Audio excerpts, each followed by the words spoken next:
important to learn history, but not necessarily knowing an awful lot. Historian Kate Williams is here with Frances Gilbert, who's an English literature teacher. Good morning to you both. Good morning.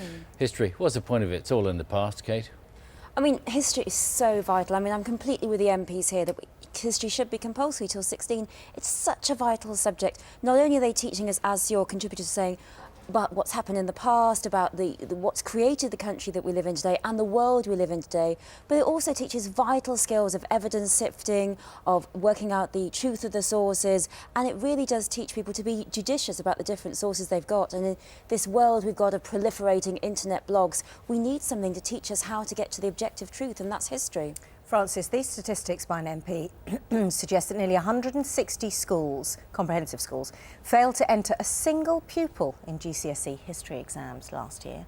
Well, That's that appalling, obviously is a isn't it? bit troubling, but that doesn't mean that it should be compulsory across to 16. It is already compulsory till 14 for all pupils, so they get that. And I worry that the more creative subjects are going to get squeezed out. You know, vital subjects too, like music, drama, design and technology. You know, these are things that I know students absolutely love, and I'm afraid a few dusty facts in a classroom. Dusty facts? Well, let's say the reality of quite a lot of history teaching can be quite dry, factual approach, whereas, you know, a subject that I teach, like media studies, is very creative. Are you putting media studies on a par with history? I'm afraid I am, But yeah, just don't- absolutely. I just don't agree that history is a few dusty facts. I think you can't say that. I mean, I think we just look at North Korea. This is a country where there was no history. History was cancelled, and people have no idea that what they're getting, what they've been told is just a propaganda, that I'm he was sure a great Kate leader. would And be an amazing history teacher in this context, but I'm afraid that too many teenagers are turned off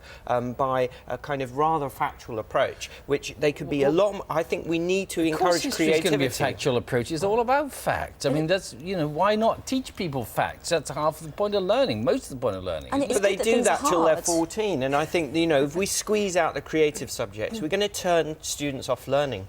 This seems to be a bit 3 against 1 at the moment, Frances, for which huge apologies. You are talking to a history graduate and somebody who teaches history and somebody who studied at the school. Does Frances have a point? Is it actually about the teaching? Because you seem to be suggesting, Frances, it's not actually that history shouldn't be taught, it's that it should be taught better. Well, perhaps Is that that is your the point? case. I mean, I think that history is taught amazingly in my school, for example, but I don't think the history teachers would there say that it has to be compulsory across the board. I think we need to give children choice at 14, and if they are more creative, if they do want to do drama, let them do some drama Kate, at that point. Is it possibly part of the problem that children not choosing, because is it that the focus is too narrow, too specific? They only learn sort of narrow bands of history. I mean, when I was a child, I'm not suggesting it should happen, but, you know, we did the Kings and Queens of England, so you knew that, the British history from the word go, pretty much. Should we be broadening it out more?